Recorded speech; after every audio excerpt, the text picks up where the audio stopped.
கார்த்திக் சுப்பராஜ் வந்து இப்போது ரெட்ரோ அப்படின்னு சூர்யாவை வச்சு ஒரு படம் பண்ணியிருக்காரு. அந்த படம் வந்து மே 1 ரிலீஸ் ஆக போகுது. அந்த படத்துக்கான கதை வந்து நீங்கள் விஜய்க்காக தான் எழுதிய கதை அப்படின்னு சொல்கிறாங்களே அப்படின்னு ஆங்கர் வந்து ஒரு கேள்வி ஒன்று கேட்டாங்க. அதுக்கு கார்த்திக் சுப்பராஜ் என்ன சொன்னார் அப்படின்னா, இது வந்து விஜய்க்காக எழுதின கதை கிடையாது, இது வந்து தலைவருக்காக எழுதின கதை.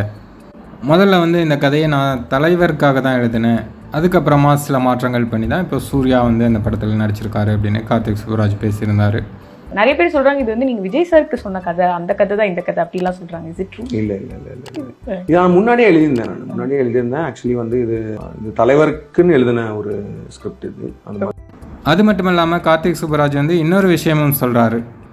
இந்த கதையை நீங்கள் வந்து தலைவருக்காக எழுதியிருப்பீங்க போல், தலைவர்கிட்ட சொன்னீங்களா அப்படின்னு சூர்யா சார் கேட்டார் அப்படின்னு கார்த்திக் சுப்பராஜ் வந்து சொல்லியிருந்தார்.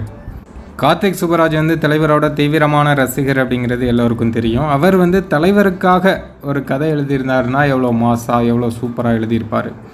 அதனால தான் பார்த்த உடனே சூர்யா வந்து இது தலைவருக்காக எழுதினீங்களா அப்படின்னு கேட்டார் அவர். எனக்கு வந்து ஃபர்ஸ்ட் டிராஃப்ட் படிச்சுட்டு இது நீங்கள் தலைவருக்கு சொன்னீங்களா அப்படின்னு ஆமாம் சார் அப்படின்னு சொன்னேன். ஏன்னா அப்படி தான் இருக்குது, தலைவர் பண்ண வேண்டிய ஸ்கிரிப்ட் மாதிரி இருக்குது.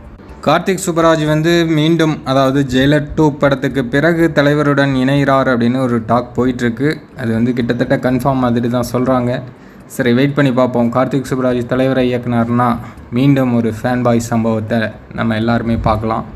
அது நடந்தால் நல்லாயிருக்கும். சரி, பொறுத்திருந்து பார்ப்போம்.